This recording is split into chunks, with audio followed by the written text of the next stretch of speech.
So, let us discuss the last heat treatment in our list of heat treatments, and that is tempering. Now, tempering we showed when I drew the time temperature diagram.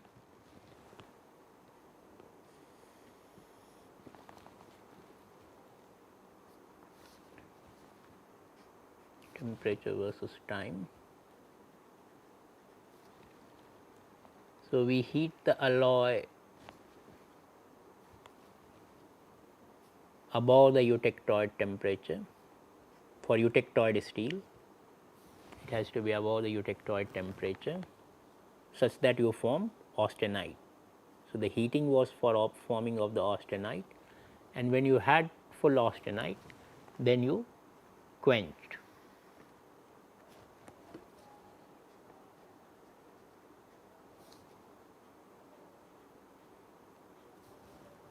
So, holding is really for forming austenite. So, sometimes this step is called austenitizing.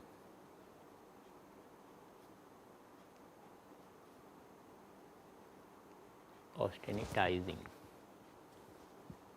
is the holding step, and then here we are quenching.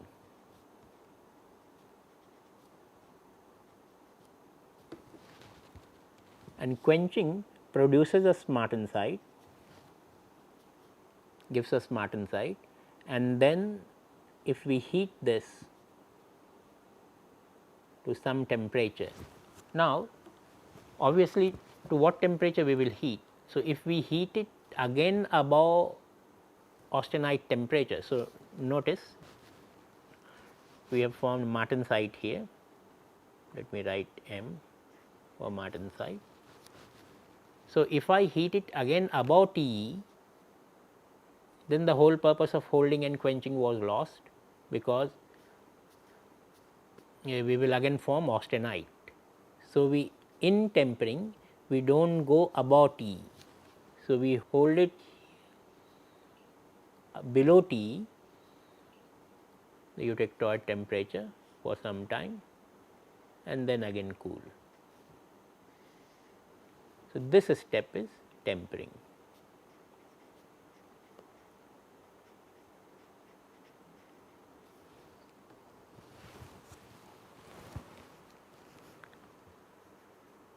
So, we can say tempering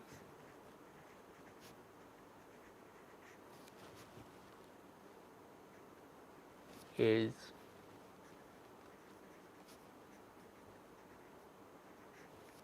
heating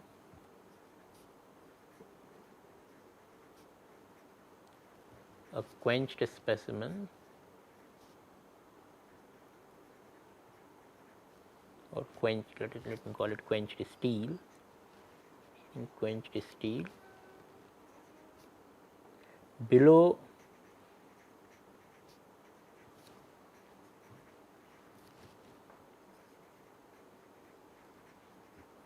the eutectoid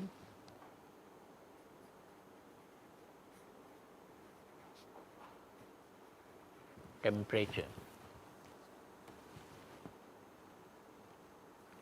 But what this heating achieves, let us look at. Martensite was an unstable phase, and if we are heating it, so martensite formed. So, let us look at the phase diagram again.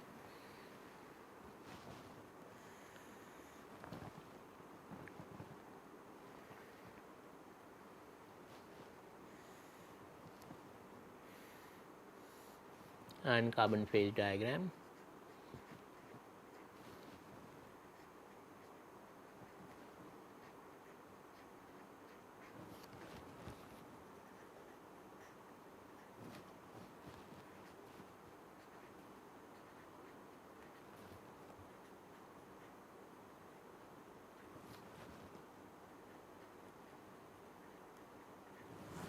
So, in this phase diagram,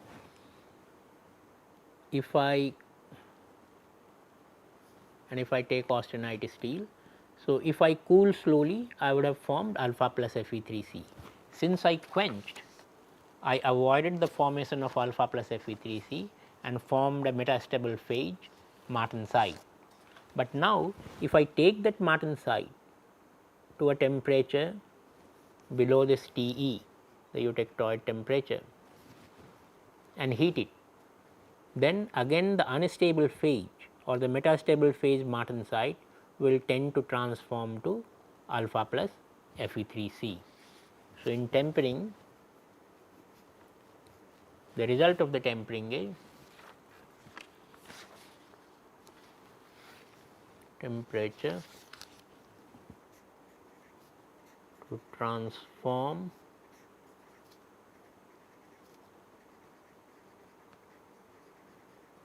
martensite to alpha plus Fe3C.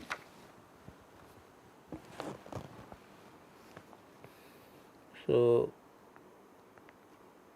let us say that we have austenite and we quenched it. So, we formed martensite, and now we are tempering it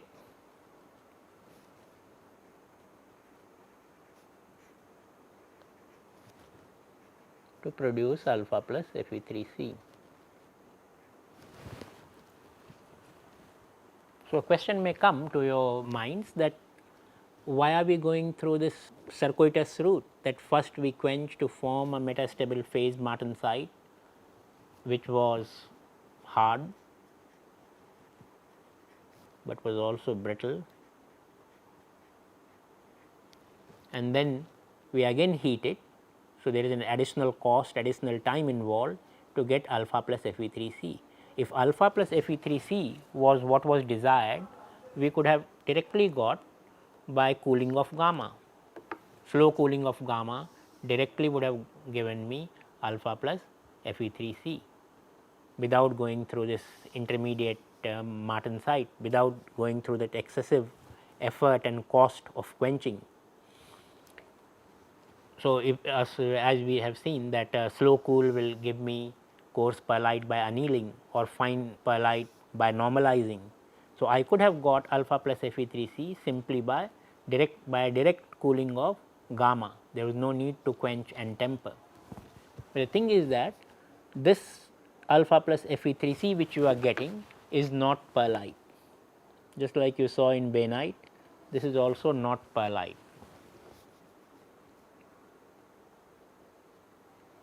This is not perlite.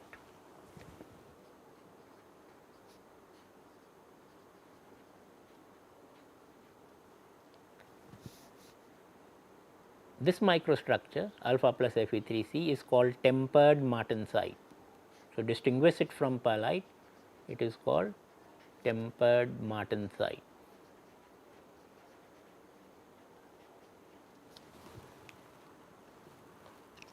And the description of this tempered martensite is that Fe3C are in the form of fine particles. So, tempered martensite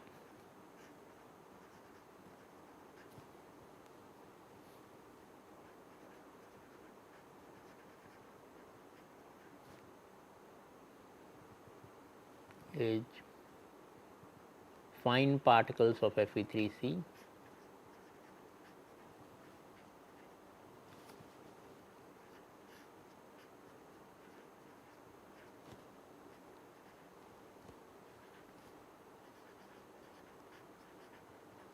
in alpha matrix. So, what it achieves in terms of mechanical properties is that the hardness is reduced, but at the same time brittleness is also reduced. So, martensite was good because it was very hard, but at the same time it was bad because it was brittle. So, for many engineering applications we cannot use a brittle phase like martensite. However, when we temper it, we are producing alpha plus Fe3C mixture, and the distribution, the size and the distribution of these Fe3C particles in the alpha matrix will depend upon at what temperature and for how long you are tempering. So, tempering has two variables, the temperature and the time. So, we have two controls, two variables to control, temperature and time, and depending on the way we control this, we will get particles of Fe3C in different sizes and different distribution. So, tempering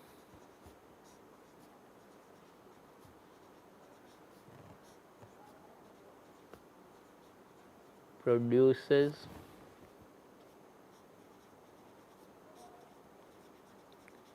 tempered martensite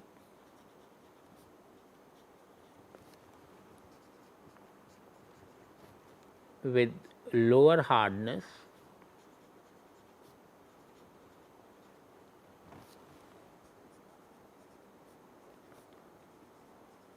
than martensite, but better toughness and ductility, better toughness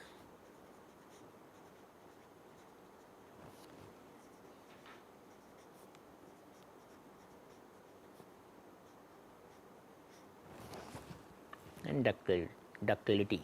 Now, how much the hardness will reduce and how much ductility you will gain depends on this temperature and time.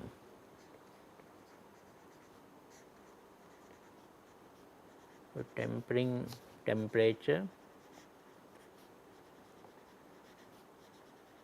and time control the reduction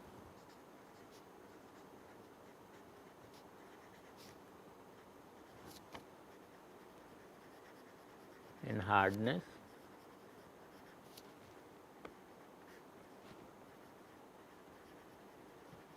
and improvement in ductility.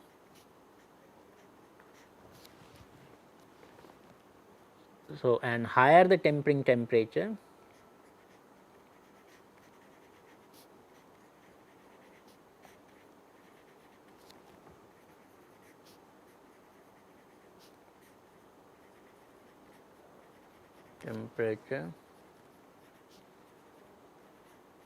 and higher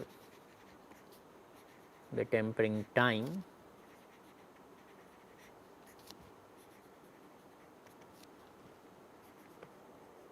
lower is the hardness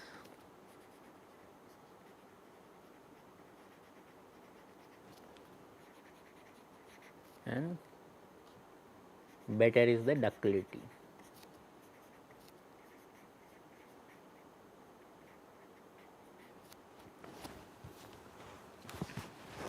So, this way you can control. So, you have a extra control. In quenching you did not have the control.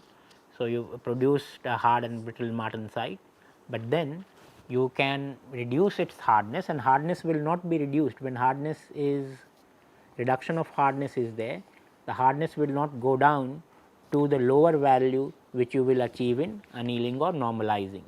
So, you still have higher hardness, but you have better ductility if you temper the martensite.